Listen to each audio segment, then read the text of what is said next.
Two military helicopters don't just drop from the sky and land on a busy road unless something terrible has happened.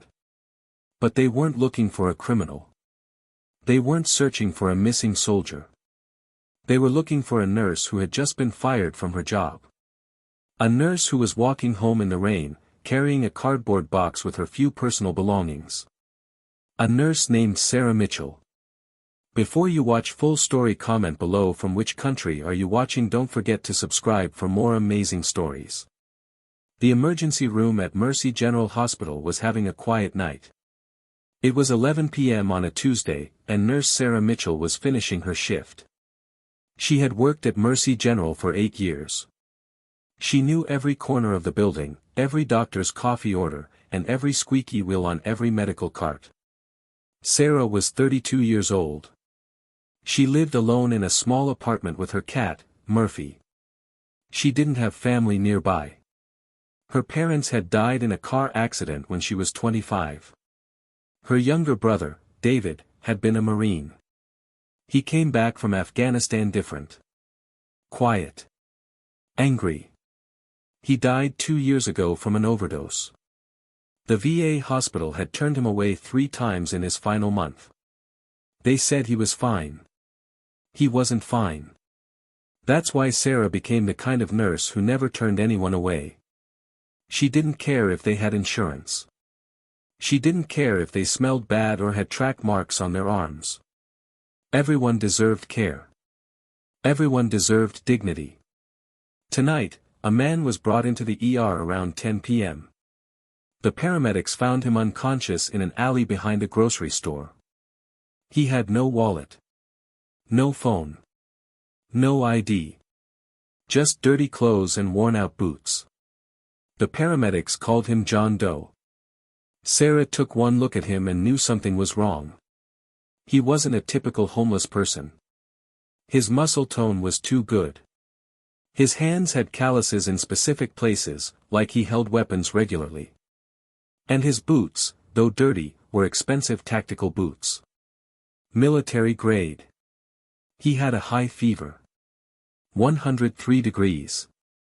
His heart rate was irregular. And he had a strange wound on his side. It looked like a surgical cut that got infected badly. Sarah cleaned the wound carefully. She started an IV to give him fluids. She checked his vitals every 15 minutes. He was mumbling in his sleep. Words that sounded like code. Eagle 2, position compromised. Extract needed at grid 47. Military words. Dr. Richard Moss walked into the room. Dr. Moss was the new hospital administrator. He wasn't really a doctor anymore. He managed budgets and insurance claims. He cared more about money than patients. Nurse Mitchell, Dr. Moss said in his sharp voice. Why is this person in a trauma room? He's very sick, doctor, Sarah replied, adjusting the foredrip. His fever is dangerous. The infection in his wound could kill him if we don't treat it aggressively. Dr. Moss looked at his tablet. He has no insurance. No identification. We can't keep him here. Transfer him to County Hospital. Sarah looked up. Her brown eyes were tired but firm. County Hospital is 40 minutes away. He won't survive the ambulance ride. He needs antibiotics now. He needs monitoring. That's not our problem, Dr. Moss said coldly. We have paying patients waiting. This man is taking up space and resources. This man is dying, Sarah said, her voice getting louder. Look at him, doctor. Look at those scars on his shoulder. That's shrapnel scarring. He's a veteran. He served our country. Dr. Moss stepped closer, his voice dropping to a threatening whisper. Miss Mitchell, you're a nurse. You follow orders. You don't make medical decisions. I'm telling you to discharge him immediately. If he's still here in 20 minutes, you'll be fired. Sarah's heart pounded. She knew Dr. Moss was serious. He had fired 3 nurses in the past 6 months for smaller reasons. But she looked at the man in the bed. His face was pale. Sweat covered his forehead. He was fighting for his life. She thought about David. Her brother. Turned away. Dead because no one cared. No, Sarah said quietly. Dr. Moss blinked. What did you say? I said no, Sarah repeated, louder this time. I won't discharge him. It would be murder. You can fire me, but I won't kill this man. Dr. Moss's face turned red. Fine. You're fired. Security will escort you out. You have 10 minutes to collect your things. Sarah nodded. She didn't argue. She didn't cry. She simply removed her badge and placed it on the counter. But before she left, she did one last thing. She went to the medication room and took a strong antibiotic called vancomycin. She hung a fresh 4 bag for the patient. She wrote detailed notes about his condition and taped them to his chart. Then she walked to the locker room, grabbed her jacket and purse, and left through the emergency room doors. It was raining outside. Cold, heavy rain that soaked through her scrubs in seconds. Sarah stood outside Mercy General Hospital, watching the rain fall. She had worked here for 8 years. This building had been her second home. She had celebrated when patients recovered. She had cried when patients died. She had worked Christmas shifts and missed birthdays. Now she was fired. She checked her pockets. She had her phone, but the battery was dead. She had $17 in cash. Her car was in the shop getting the transmission fixed. She had taken the bus to work, but the buses stopped running at 11 p.m. Her apartment was 5 miles away. She would have to walk. Great, she muttered, pulling her thin jacket tighter. Just perfect. She started walking along Highway 9, the main road that led toward her neighborhood. There was a narrow shoulder where she could walk, but cars drove fast. Their headlights blinded her. Their tires splashed dirty water onto her legs. The rain got harder. Sarah was shivering. Her sneakers squished with every step. She thought about everything she had lost. Her job. Her income. How would she pay rent? Who would hire a nurse fired for insubordination? She thought about the patient in bed 7. Was he still alive? Did anyone give him the antibiotics? Tears mixed with rain on her face. She had been walking for about 30 minutes when she heard it. A sound that didn't belong. It started as a low vibration in her chest. Then it grew into a deep, rhythmic thumping. Thump thump thump thump. Sarah stopped walking. She looked up at the dark sky. Through the rain and clouds, she saw lights. Red and green lights. Moving fast. Getting closer. The sound became deafening. It was the sound of helicopter rotors cutting through the air. 2 massive black helicopters appeared, flying low over the trees. They weren't the white medical helicopters Sarah was used to seeing. These were military. Solid black with no visible markings. They looked dangerous. The lead helicopter suddenly slowed down. It turned and hovered directly above the highway, about 50 feet in the air. The downdraft from the rotors was like a hurricane. It tore the cardboard box from Sarah's hands. The wind knocked her backward. She fell onto the wet grass, covering her head. What was happening? Was there a terrorist attack? A plane crash? The helicopter descended and landed right in the middle of the highway. Cars slammed on their brakes. Horns honked. People screamed. The second helicopter landed in a field next to the road. Before Sarah could even process what was happening, the side door of the first helicopter slid open. 4 men jumped out. They were soldiers, but not regular soldiers. They wore high-tech tactical gear. Black helmets. Body armor. They carried rifles. They moved fast and spread out in formation. One of them, a big man with a thick beard, ran straight toward Sarah. She scrambled backward, terrified. Was she being arrested? What did she do? The soldier stopped a few feet away. He raised his hands to show he wasn't a threat. "Ma'am," he shouted over the roar of the engines. "Are you Sarah Mitchell? Are you the nurse from Mercy General?" Sarah couldn't speak. She just stared at him, her mouth open. "Ma'am, please," the soldier said urgently. "Are you the nurse who treated John Doe tonight? The patient in the ER?" Sarah nodded slowly. "Yes. Yes, that's me." The soldier tapped his radio headset. "Command, we found her. We have the angel." "Repeat, we have the angel." He reached out his hand. "Ma'am, you need to come with us right now." "What? Why?" Sarah backed away. "I was fired. I don't work there anymore. I didn't do anything wrong." The soldier's expression softened. "We know. That man you saved isn't homeless. He's Captain Marcus Webb. He's Delta Force. He's our team leader." Sarah's eyes widened. "Delta Force?" "Yes, ma'am. He woke up about 20 minutes ago. He told us what happened. He told us you saved his life and got fired for it. He refused treatment until we brought you back.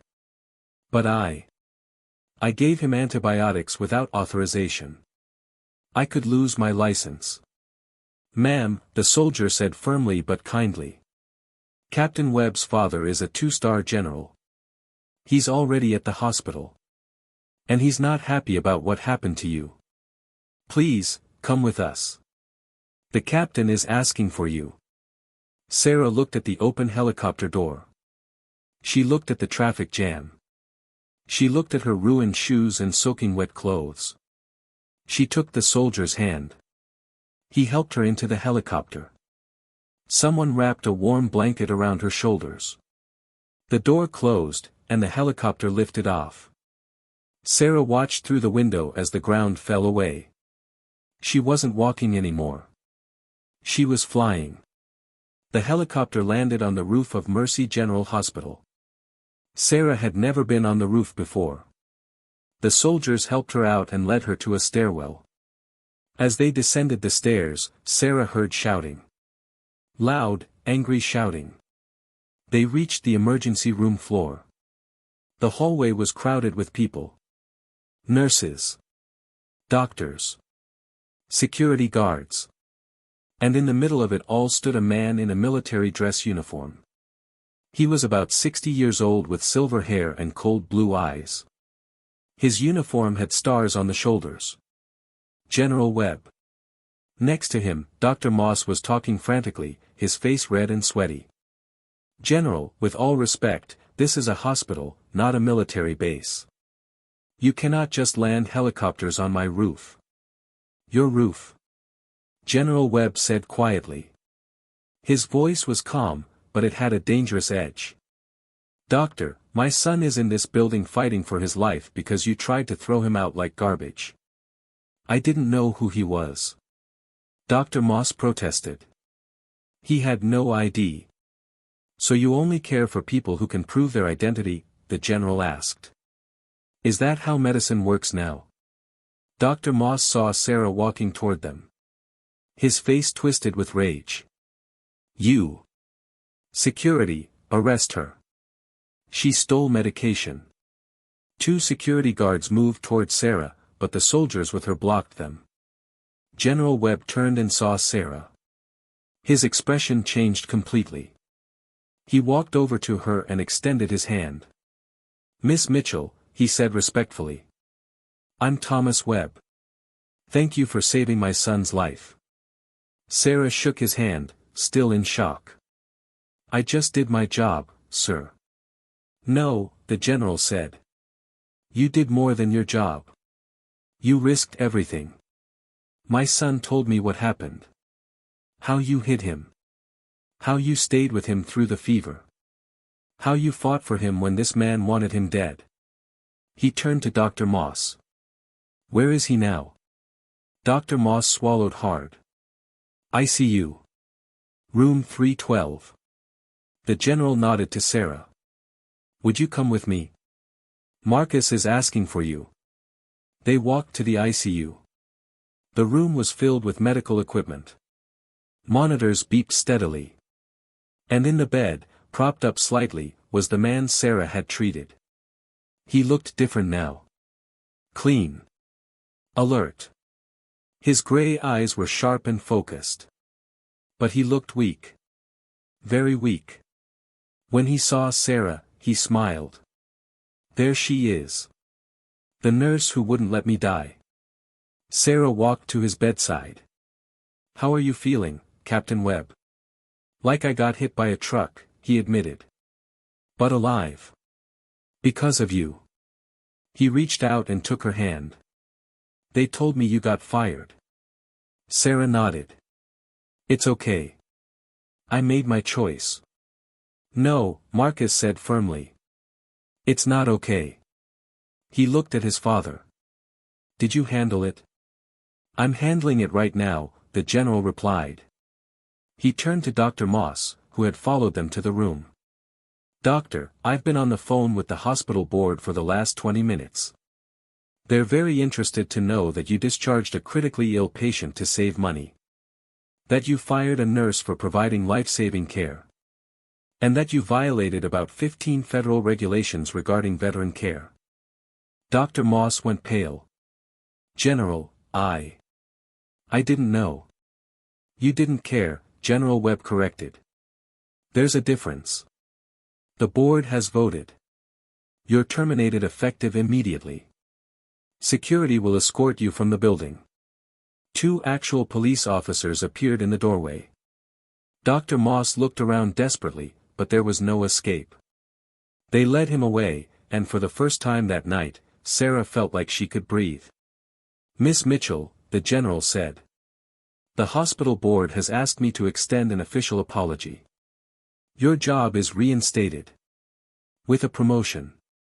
You're now the head nurse of the emergency department. And there's a pay raise. Sarah's mouth fell open. What?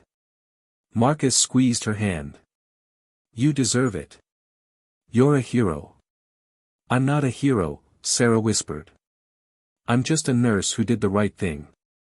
That's exactly what a hero is, Marcus said softly. 3 days passed. Marcus was recovering well. The infection was under control. His fever was gone.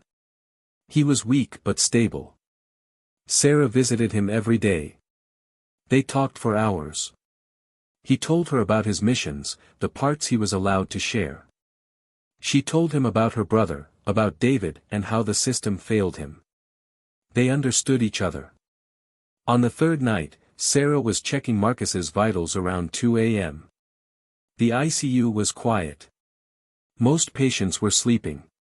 A nurse Sarah didn't recognize entered the room. He was a tall man with a buzz cut, wearing scrubs and a surgical mask. Just need to check his medication, the man said, pushing a small cart. Something felt wrong. Sarah had worked in hospitals for 8 years. She knew all the night shift nurses. This man was a stranger. She looked at his shoes. They weren't nursing shoes. They were black tactical boots. Expensive ones. Her heart started racing. I handle all of Captain Webb's medications, she said carefully. I'll take care of it. The man stopped. He looked at her, and his eyes were cold. Empty. Sarah saw his hand move toward his pocket. Instinct took over. Security, she screamed. The man pulled out a gun with a silencer. He aimed it at Marcus. Sarah didn't think. She grabbed the metal 4-pole next to the bed and swung it as hard as she could. The pole hit the man's arm just as he fired. The bullet went into the ceiling. The man stumbled backward. Marcus, despite his weakness, rolled out of bed and tackled the man's legs. They crashed to the floor. Alarms were blaring. The door burst open. Two of the Delta Force soldiers who had been guarding the hallway rushed in. They pinned the fake nurse to the ground in seconds. Sarah stood there, shaking, still holding the 4-pole. Marcus was on the floor, breathing hard. Blood seeped through his hospital gown from his stitches. "Are you okay?" Sarah asked, kneeling next to him. "I'm fine," Marcus said. "Are you?" Before she could answer, General Webb ran into the room with more soldiers. He saw the assassin on the floor and his face went dark. "Get him out of here," he ordered. "I want to know who sent him and why." They dragged the man away. Sarah helped Marcus back into bed. His wound had reopened slightly. She cleaned it and applied fresh bandages with shaking hands. "This isn't over," Marcus said quietly. "Someone wants me dead. And now they know you're important to me. You're in danger too." General Webb nodded grimly. "He's right. We need to move both of you somewhere safe. Somewhere off the grid." Sarah looked at Marcus, then at the general. "Where?"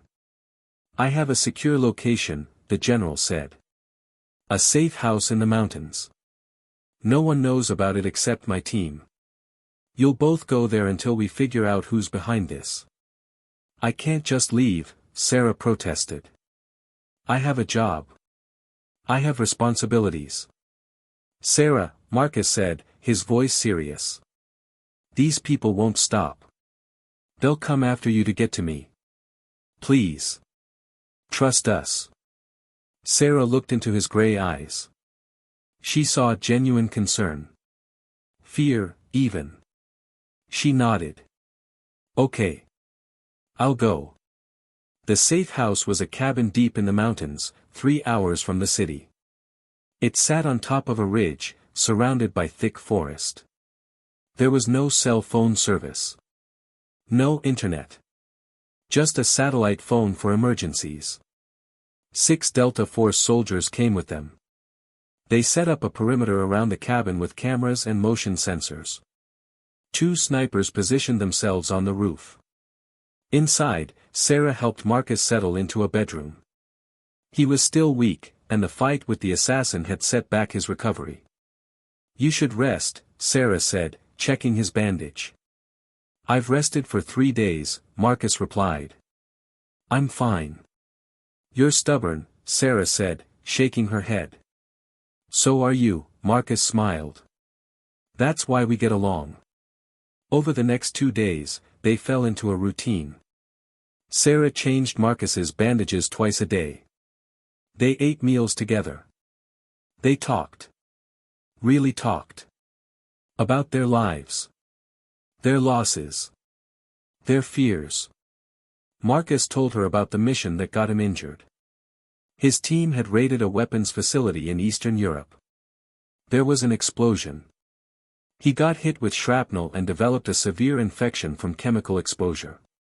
Sarah told him about growing up, about her parents' accident, about David's struggle and death. "I'm sorry," Marcus said quietly. "The system failed him. It fails a lot of us." "That's why I couldn't let them fail you too," Sarah replied. They were sitting by the fireplace when Marcus reached over and took her hand. "Sarah," he said. "When this is over, would you want to maybe get dinner? Like a real dinner? Not hospital food?" Sarah smiled. "Are you asking me on a date, Captain Webb?" "I'm trying to," Marcus said, looking almost nervous. "I'm better at tactical planning than romance." "Yes," Sarah said softly. "I'd like that." But their moment was interrupted by shouting outside. "Contact! West perimeter!" Gunfire erupted. The windows shattered. Bullets tore through the walls. Marcus pulled Sarah to the floor. "Stay down." One of the soldiers ran into the cabin. "We're surrounded. At least 20 hostiles. They've got heavy weapons." General Webb, who had been in the command room, emerged with a rifle. "How did they find us?" Marcus checked his bandage. Blood was seeping through. They must have tracked us somehow. We need to evacuate. There's no time, the general said. They've blocked the road. We have to hold them off until reinforcements arrive. An explosion rocked the cabin. Part of the roof collapsed. Sarah grabbed a first aid kit. If we're staying, I need to set up a triage area. People are going to get hurt. Marcus looked at her with admiration and fear. Sarah, you should hide. Get to the basement. I'm not hiding, Sarah said firmly. I'm a nurse. This is what I do. Another explosion. More gunfire. The battle had begun. The cabin was under full assault. Bullets hammered the walls like deadly rain. The Delta Force soldiers returned fire from windows and doorways. The night was filled with muzzle flashes and the thunder of explosions. Sarah set up her triage station in the hallway, the most protected part of the cabin. She had medical supplies spread out on the floor. The first injured soldier was brought to her. He had shrapnel in his leg. Sarah worked quickly, removing the fragments and bandaging the wound. You're good to go, she told him. Keep pressure on it. The soldier nodded and went back to his position. Marcus was at the window, firing controlled bursts despite his injury. General Webb was coordinating the defense on the radio. Reinforcements are 15 minutes out, the general shouted. We just need to hold. An RPG streaked through the darkness and hit the side of the cabin. The explosion blew a massive hole in the wall. Dust and debris filled the air. Sarah's ears were ringing. She couldn't hear anything but a high-pitched whine. Then she saw movement through the hole. Men in tactical gear climbing through. The enemy was inside. Breach. East wall, someone screamed. Marcus turned and fired. 2 attackers went down. But more were coming. One of them threw a grenade. It rolled across the floor toward Sarah's triage area. Grenade! Marcus yelled. He didn't hesitate. He threw himself on top of Sarah, covering her body with his. The explosion was massive. The world turned white, then black. When Sarah opened her eyes, her head was pounding. Her ears felt like they were full of cotton. She was lying on the floor, and Marcus was on top of her, not moving. Marcus, she screamed, but she couldn't hear her own voice. She pushed him off gently and checked for a pulse. It was there. Strong. He was unconscious but alive. His back was covered in small cuts from shrapnel, but his body armor had protected him from the worst of it. The fighting continued around her. She heard gunfire, though it sounded distant and muffled. Sarah dragged Marcus away from the opening in the wall. She checked his injuries. The cuts were superficial. The bigger problem was his original wound. The stitches had torn open completely. He was bleeding badly. Her hands moved on autopilot. She packed the wound with gauze. She applied pressure. She worked even as bullets flew overhead. A soldier appeared next to her. Ma'am, we need to fall back to the basement. Help me carry him. Sarah shouted. Together, they dragged Marcus down the hallway toward the basement stairs. 2 other soldiers were already there, providing covering fire. They got Marcus down the stairs just as another explosion rocked the cabin. Part of the upper floor collapsed. In the basement, Sarah continued working on Marcus. She had limited supplies, but she did what she could. She stopped the bleeding. She started in 4 using the last bag of fluids they had. General Webb came down the stairs, his face covered in soot and blood. How is he? The general asked. He'll live, Sarah said. But he needs a hospital soon. Reinforcements are 5 minutes out, the general replied. Hang on.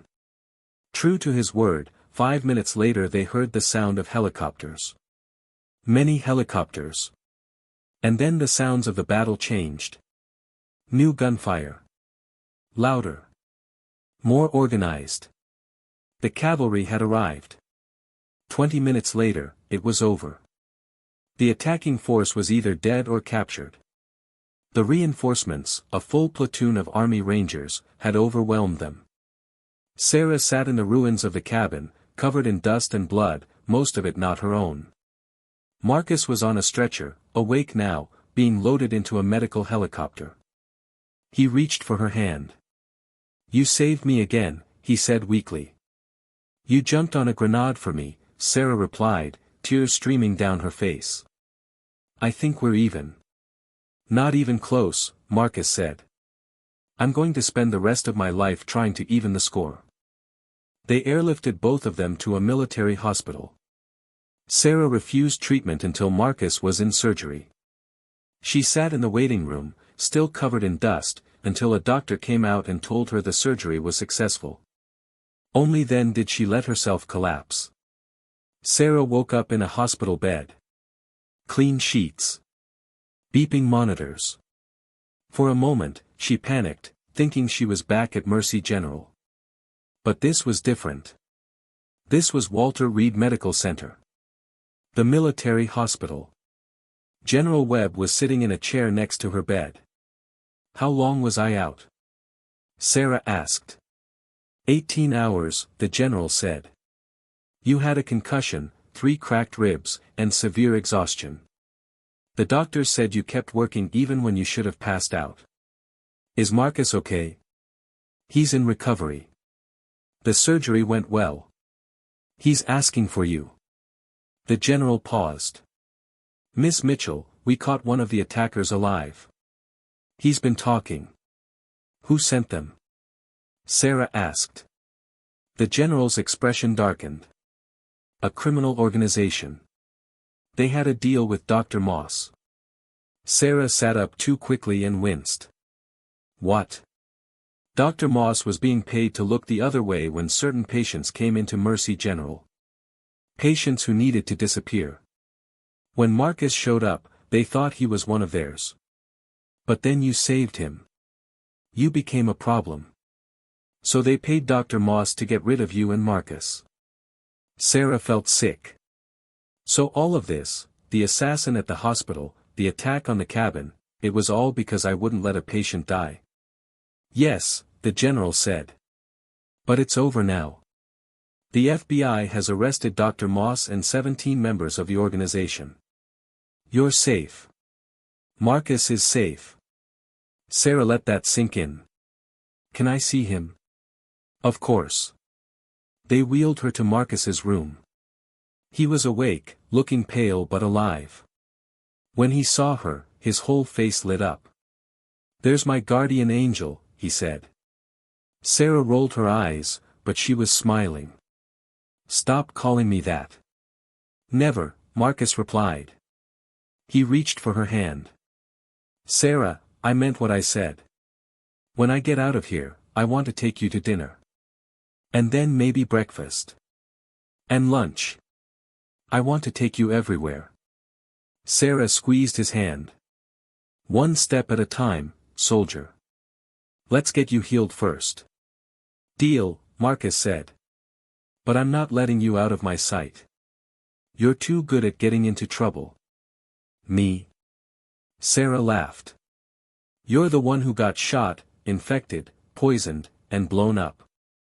"Details," Marcus grinned. General Webb cleared his throat from the doorway. "Miss Mitchell, there's something else. The Army would like to offer you a position." Sarah looked up. "What kind of position?" "Medical liaison for special operations. You'd train our medics. You'd consult on complex cases. You'd work directly with teams like Marcus's to ensure they get the best medical care possible." Sarah was stunned. I don't know what to say." "Say yes," Marcus urged. "Say you'll stay." Sarah looked at him. At this man who had jumped on a grenade for her. Who made her laugh even when everything was falling apart. Who looked at her like she was the most important person in the world. "Yes," she said. "I'll stay." The ceremony took place at Mercy General Hospital. The entire board was there. News cameras filled the lobby. Sarah stood at the podium, wearing her dress uniform. Yes, uniform. She was officially part of the Army Medical Corps now, with the rank of captain. 6 months ago, she said into the microphone, "I was fired from this hospital for saving a man's life. Today, I'm being given an award for it. Life is strange sometimes." The audience laughed. "But I didn't save Captain Webb alone. Every nurse, every doctor, every person who chooses compassion over policy, who chooses people over profit, they're all heroes. We need to remember that. Medicine isn't about insurance forms and billing codes. It's about human beings. It's about dignity. It's about doing the right thing even when it's hard." The audience applauded. After the ceremony, Sarah found Marcus waiting outside. He was in his dress uniform too, looking handsome and healthy. He'd made a full recovery. "Ready?" he asked, offering his arm. "Ready for what?" Sarah asked. "Our date," Marcus said. "I promised you dinner 6 months ago. I always keep my promises." Sarah took his arm. "You know, when I got fired and had to walk home in the rain, I thought my life was over." "And now?" Marcus asked. Sarah looked up at him and smiled. "Now I think it was just beginning." They walked to his car, and as they drove away from the hospital, 2 Black Hawk helicopters flew overhead in formation. A salute. A reminder. Marcus drove them to a small Italian restaurant downtown. It was quiet and cozy, with candles on every table. They sat by the window and ordered pasta and wine. "I've been thinking," Marcus said, twirling his fork in his spaghetti. "About what happens next." Sarah looked up. "What do you mean?" "My next deployment," Marcus said carefully. "I'm cleared for duty again in 3 months. I'll be going back overseas." Sarah's smile faded slightly. She knew this was coming. She knew what she signed up for. "How long?" she asked quietly. 6 months minimum, Marcus replied. "Maybe longer." Sarah nodded, looking down at her plate. "I understand. It's your job." Marcus reached across the table and took her hand. "Sarah, look at me." She met his eyes. "I've been shot at, blown up, and poisoned," Marcus said. "I've been in firefights in 12 different countries. I've jumped out of planes at night and swam through freezing water. But the scariest thing I've ever done is this. Sitting here with you. Asking you to wait for me." Sarah felt tears building in her eyes. "Marcus. I know it's not fair," he continued. "I know military relationships are hard. I know I'll miss birthdays and holidays. I know there will be weeks when you don't hear from me. But Sarah, you saved my life. You gave me a second chance. And I don't want to spend that second chance without you." Sarah squeezed his hand. "I'm not going anywhere, soldier. You jumped on a grenade for me. The least I can do is wait a few months." Marcus smiled, relief flooding his face. "You mean it?" "I mean it," Sarah said. "Besides, someone needs to patch you up when you come back all broken again." They both laughed. "I have something for you," Marcus said. He reached into his jacket pocket and pulled out a small box. Sarah's eyes widened. "Marcus, if that's what I think it is." "Relax," Marcus chuckled. "It's not a ring. Not yet anyway. We've only known each other 6 months." He handed her the box. Sarah opened it. Inside was a silver pendant on a chain. It was shaped like a medical caduceus, the symbol of medicine, but with army wings on either side. "It's beautiful," Sarah whispered. "I had it made special," Marcus said. "It represents who you are. A healer and a warrior. My guardian angel." Sarah let him put it around her neck. She touched the pendant, feeling the cool metal against her skin. "Thank you," she said softly. They finished dinner and walked along the river. The city lights reflected on the water. Marcus put his arm around Sarah's shoulders, and she leaned into him. "You know what's crazy?" Sarah said. 6 months ago, I was walking home in the rain, thinking my life was over. I had lost everything. My job. My purpose. I felt completely alone. And now?" Marcus asked. Sarah looked up at him. "Now I have a new job that I love. I have friends. I have people who value me. And I have you. You'll always have me," Marcus promised. "No matter where I am in the world, I'll always come back to you." They stopped walking and stood facing each other. Marcus cupped her face in his hands and kissed her gently. When they pulled apart, Sarah was smiling. "You better come back, Captain Webb. That's an order." Marcus saluted playfully. "Yes ma'am, Captain Mitchell. Sometimes the worst day of your life is actually the first day of your new life. Sometimes you have to lose everything to find what really matters. And sometimes, when you're walking home in the rain thinking you're alone, 2 helicopters land and remind you that you're not alone at all.